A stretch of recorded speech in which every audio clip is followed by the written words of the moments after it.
Graça e paz, irmãos. Nós vamos começar agora essa aula que vai introduzir o nosso assunto sobre dons.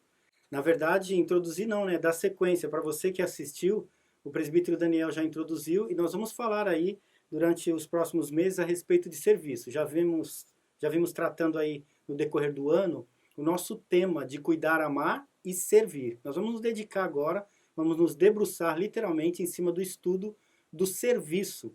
E o serviço começa com os dons. Não adianta servir na igreja apenas com voluntariado humano, com uma boa intenção.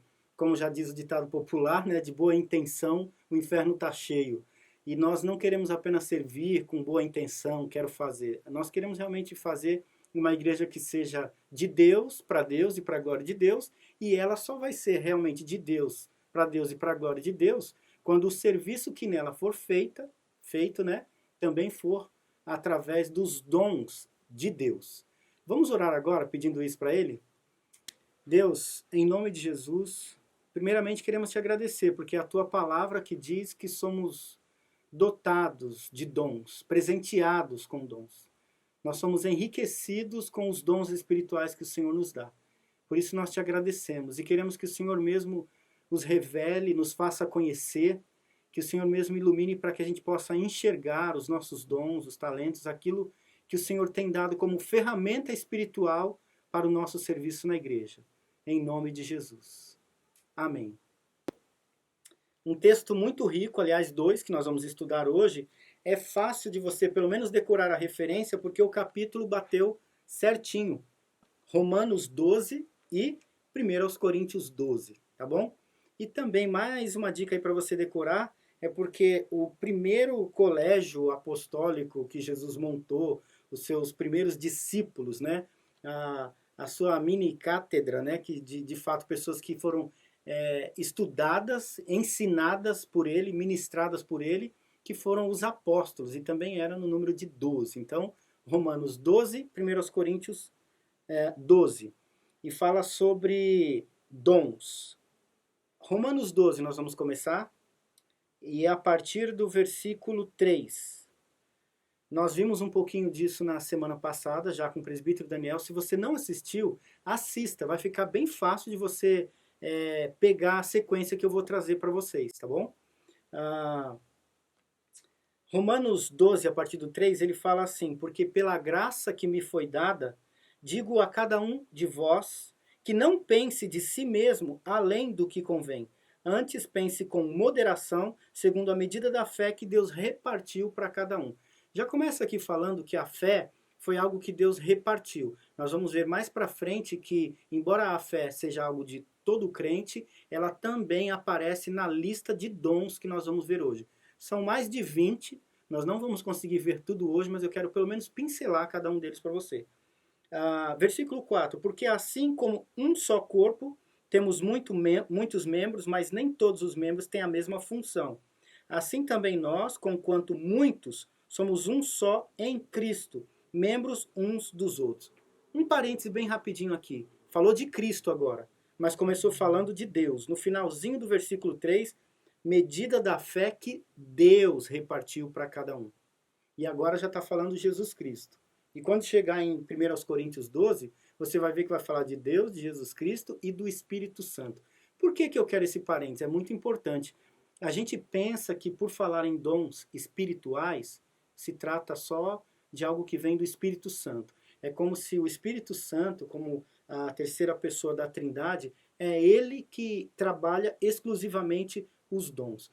O dom, na verdade, é tão divino que compreende toda a Trindade. O dom é trabalhado em nós por Deus Pai, Filho e Espírito Santo, tá bom? Fecha parênteses aí e segue aqui no versículo 6. Tendo, porém, diferentes dons, segundo a graça que nos foi dada. Esse dada é dádiva, né? Quem viu a aula passada é presente dado de bom grado, de boa vontade. Deus dá esse dom com alegria. Ele dá com o desejo de ver a gente usando para a glória dele. Olha só, aí ele começa falando do primeiro. Profecia. Se for profecia, seja segundo a proporção da fé. De novo, profecia misturada com fé. Aqui entra profecia com a proporção da fé. Se for ministério, dediquemos-nos ao ministério, ou seja, se for ministério, se dedique a ele. Não pode haver ministério relaxado. Aqui, inclusive, fica um desafio, né? De como nos dedicarmos a um ministério de maneira integral para você que exerce uma profissão secundária. Como é que você vai ser um ministro de tempo integral? Provavelmente, já que nem todos vão exercer uma função sacerdotal na igreja, o desejo então de Deus para você que tem um dom de ministério é que a sua vida realmente como ministro seja pelo menos lá onde você trabalha, um representante da igreja dentro do seu departamento.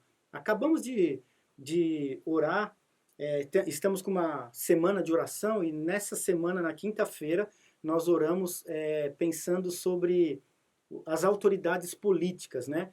E um dos desafios do pregador que trouxe a palavra foi pare de reclamar dos políticos se você não gasta pelo menos 5 minutos orando por eles, né? E foi muito interessante, uma frase que ele citou do pastor Luciano Subirá. E eu fiz aí para mim uma aplicação, né? Não só orar por eles, né? Pare de reclamar se você não quer ser um crente e estar lá no lugar deles.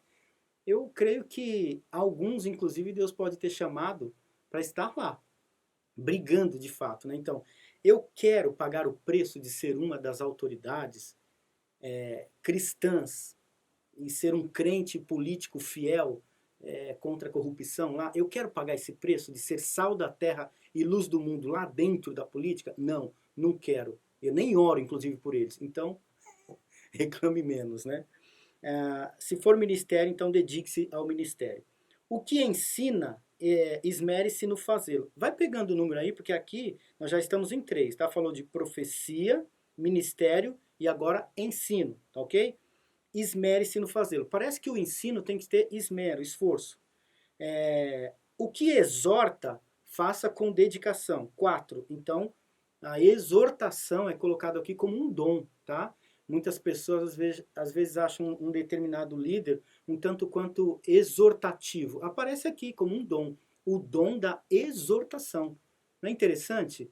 De fato, tem pessoas que têm essa propensão, cujo dom realmente é exortar. Ele vai pregar a respeito do amor, né? Deus amou o mundo. Ele vai pregar sobre o amor de Deus que amou o mundo de tal maneira. E lá dentro do amar o mundo de tal maneira e falar do amor de Deus, ele vai trazer uma exortação para você a respeito do amor de Deus. Nem que seja para dizer, olha, Deus amou o mundo de tal maneira. O que você tem feito com o amor que ele tem dado? Por que você negligencia tanto?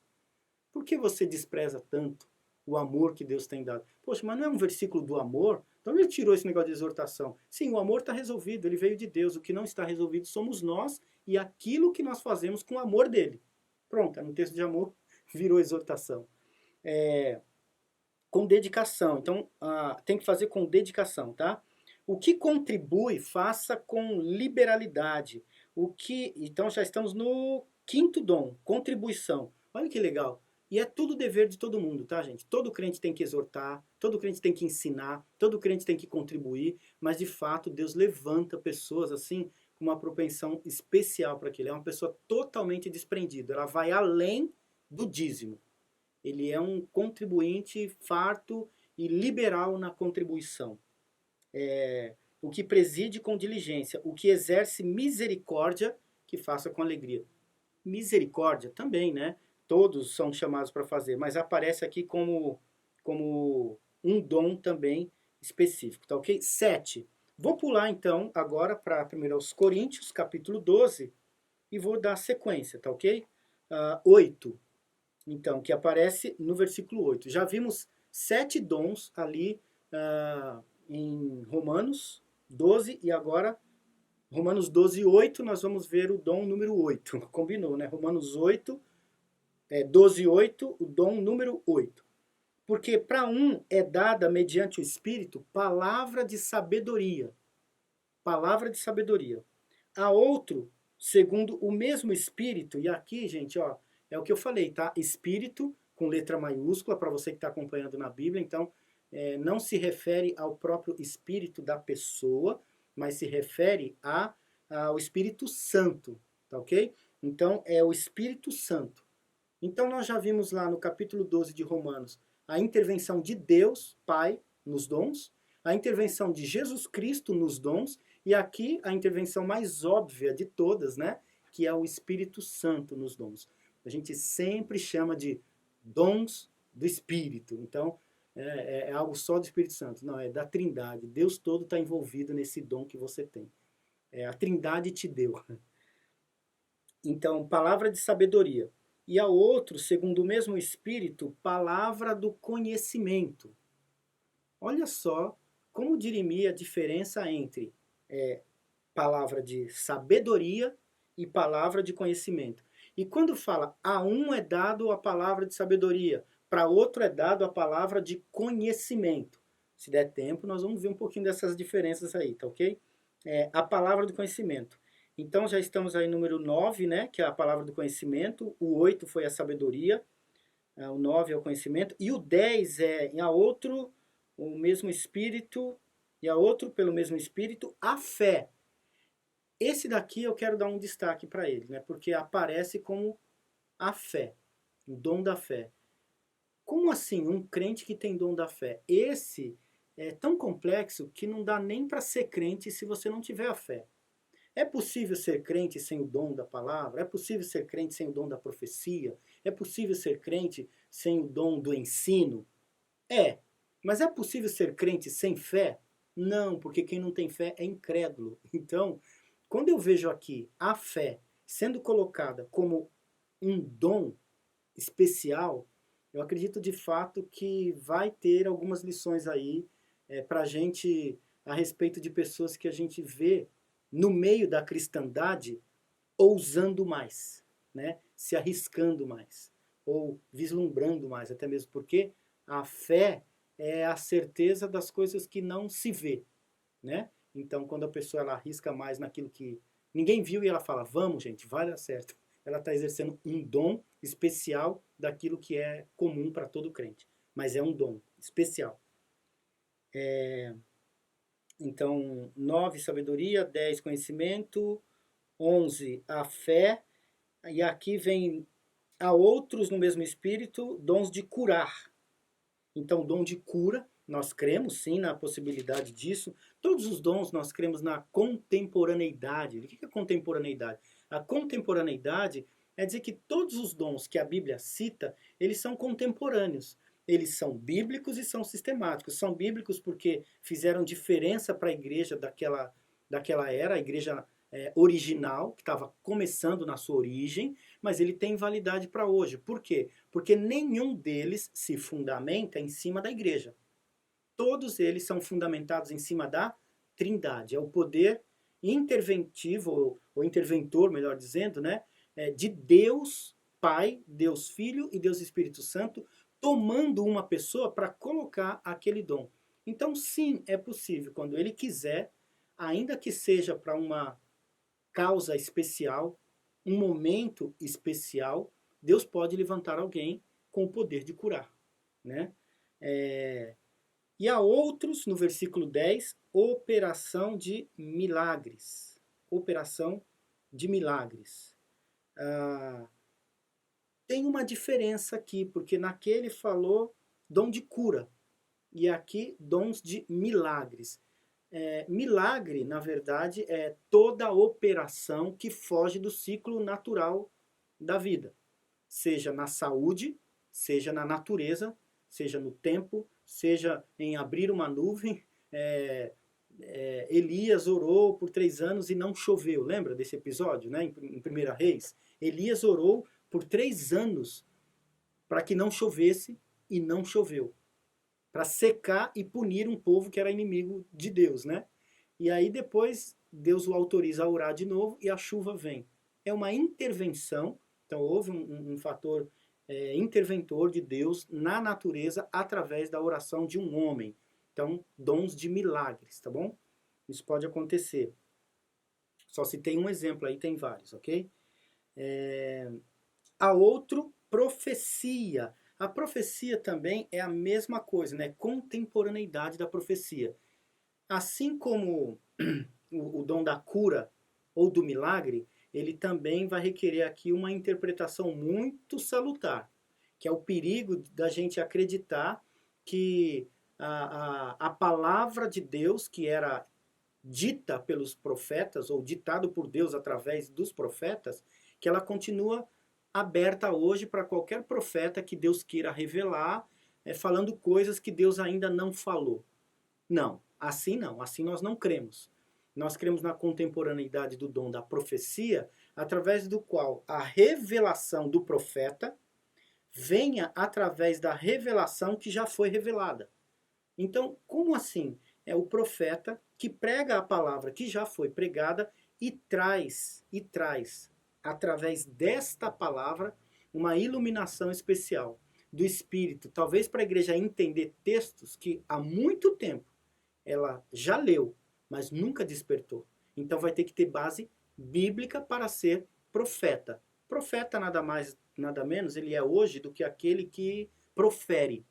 Profere não palavras suas que Deus revelou, mas palavra de Deus que Deus já revelou de uma maneira que talvez na mente das pessoas ainda não fora revelada. É trazer luz sobre a palavra, né? Mas não é inventar, criar e nem gerar novas palavras, nem novas visões. Tá ok? Então, milagres, profecia e para outro, discernimento de espíritos. Isso aqui é interessante. Discernimento de espírito. Vai haver pessoas que Deus, de fato, ele vai dar uma condição de discernir se determinada fala, inclusive justamente por causa do risco que eu falei, né, do profeta hoje, como que eu sei se esse profeta é profeta de Deus, embora esteja falando na palavra?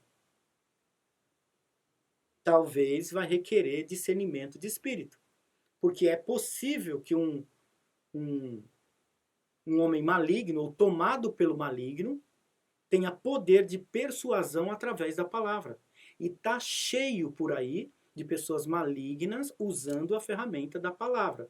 Para adultos, para jovens, para crianças, através da Bíblia. Como que vai ser possível perceber isso? Só através de letra e de teologia? Não.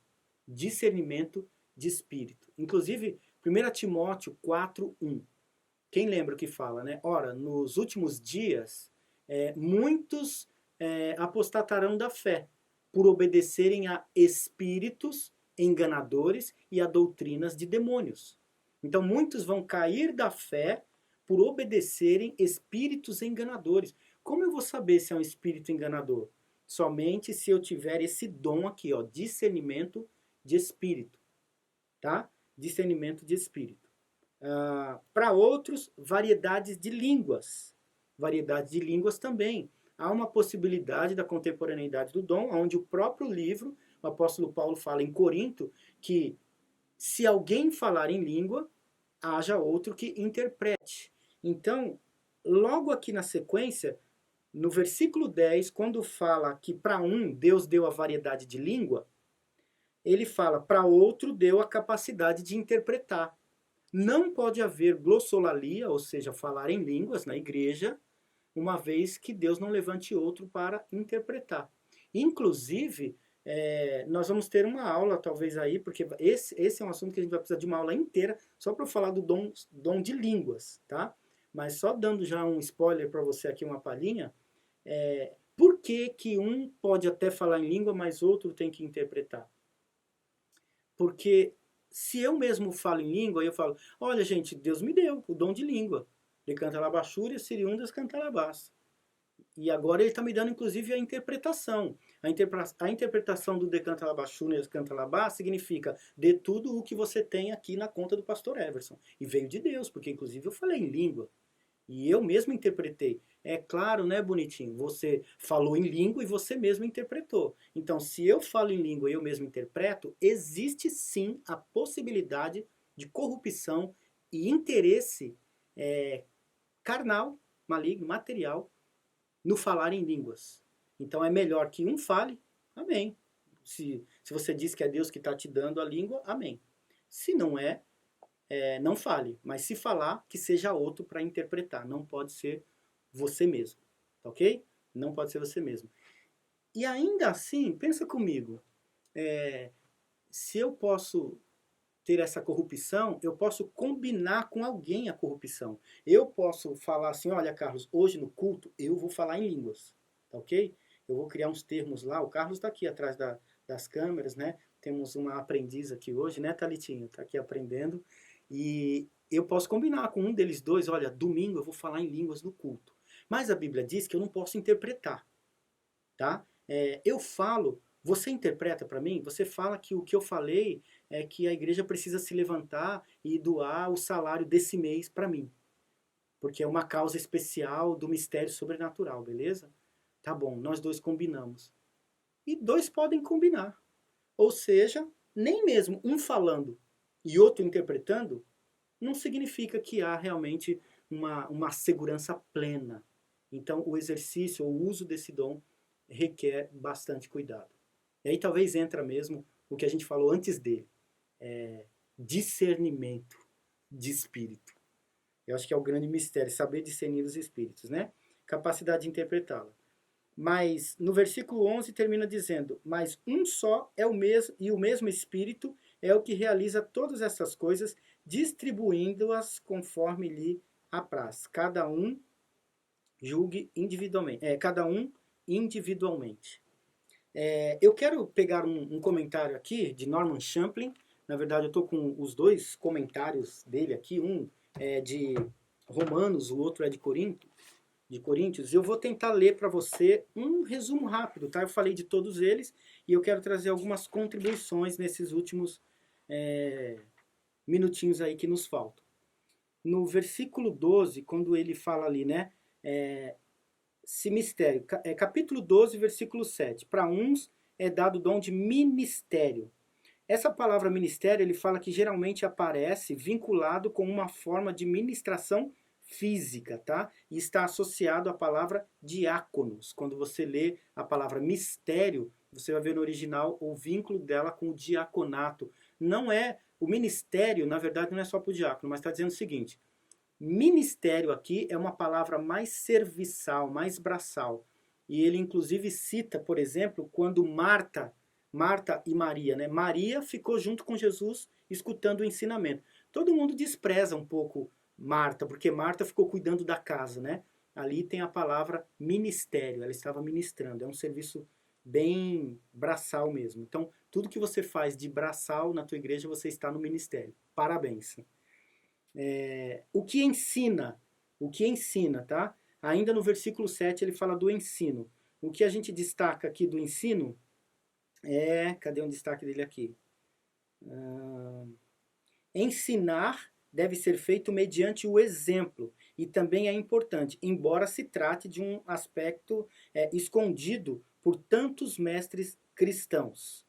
Então ele vai dar várias notas expositivas falando a respeito do ensino que vai além do cunho didático. Não é o ensino de uma lousinha com giz e passando o vocábulo da Bíblia original para você.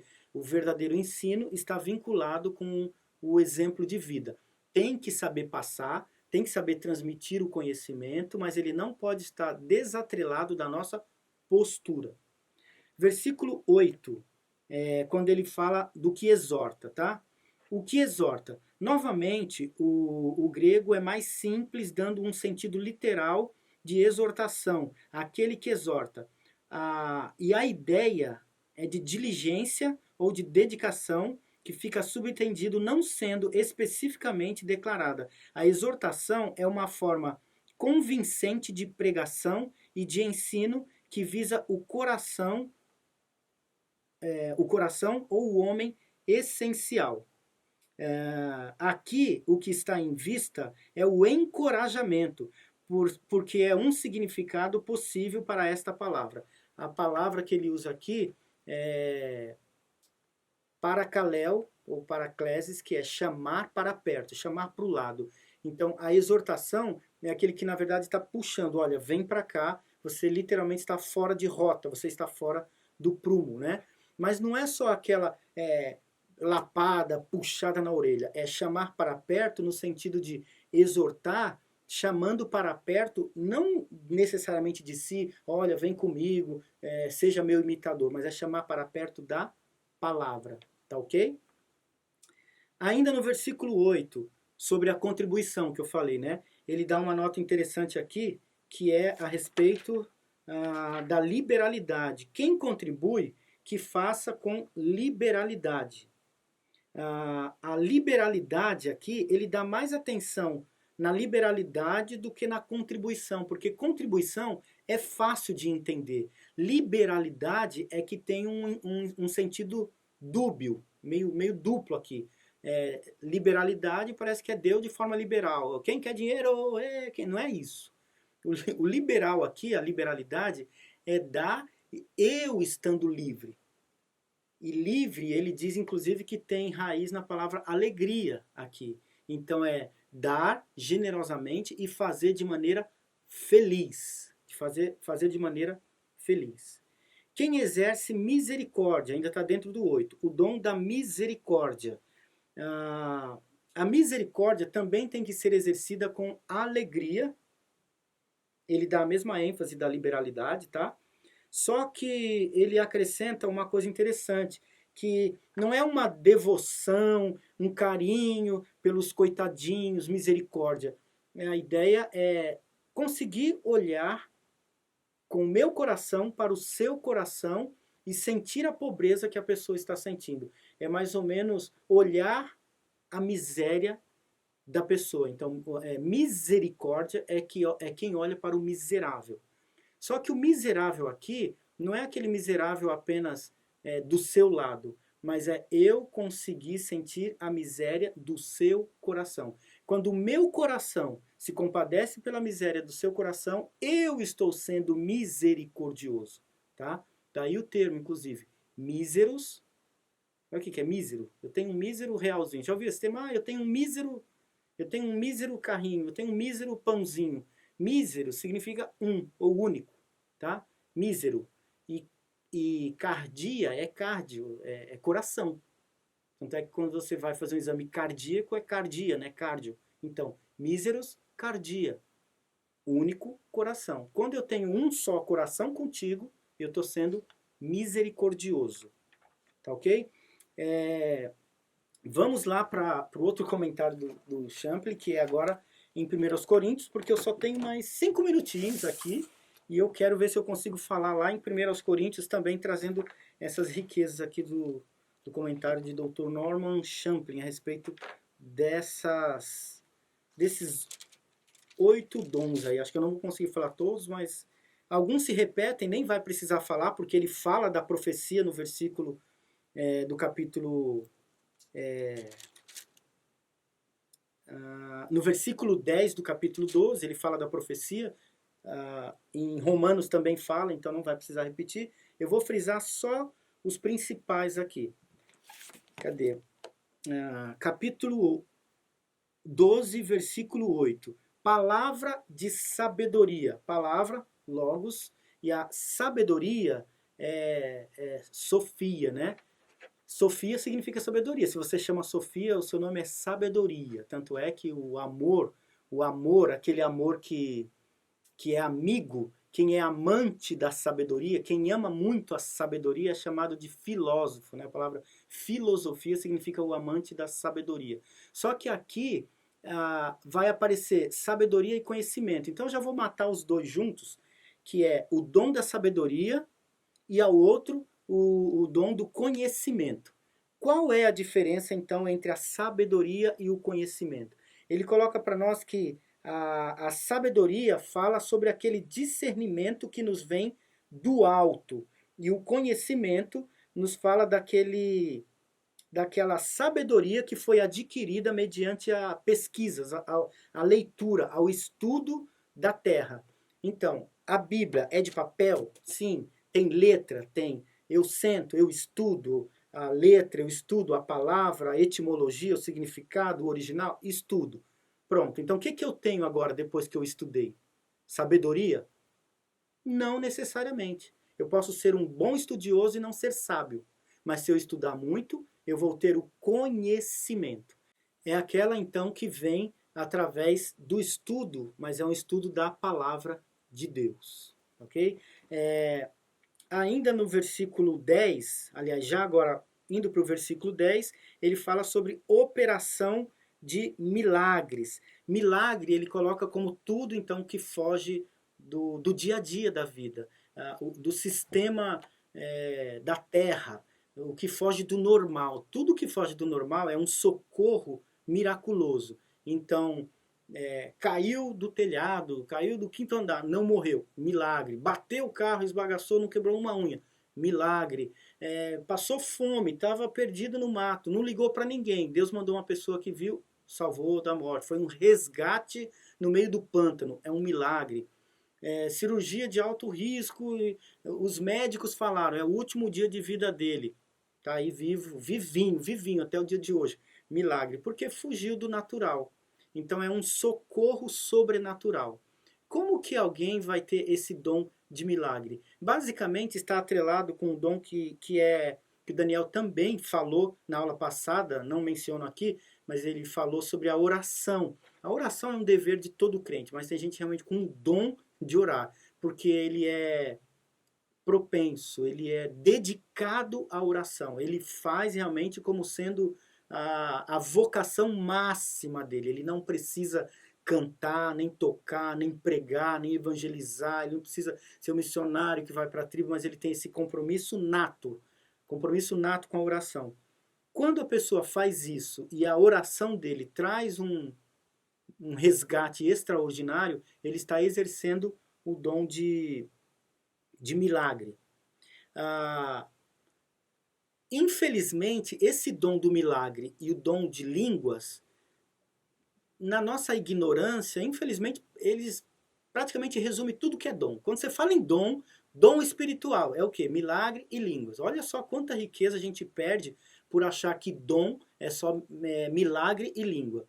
A gente vê que língua e milagre são duas pontinhas no meio de um oceano de dons aí que Deus dá pra gente, tá? São mais de 20 aqui e com outros textos não vou conseguir ler, mas eu quero fechar pelo menos esse. Aliás, ainda só para fechar milagre, né? O verdadeiro milagre que Deus quer fazer, eu já até falei numa outra aula. Ah, não, foi no curso nosso de teologia, tá? Então nós estamos tendo aqui curso de teologia. Que o maior milagre que Deus pode fazer na tua vida é quando ele faz com que você não precise de milagre nenhum. Porque o milagre é sempre resgate na dor, cura da doença, livramento da desgraça, é o livramento do acidente, escapou de uma peste. O que Deus quer mesmo é que você nem passe por nada disso. Se você não passar por nada disso, você não vai precisar de milagre nenhum, de intervenção miraculosa nenhuma. Se você não precisa de intervenção miraculosa nenhuma, então a sua vida já é um verdadeiro milagre. Amém? Discernimento de espírito.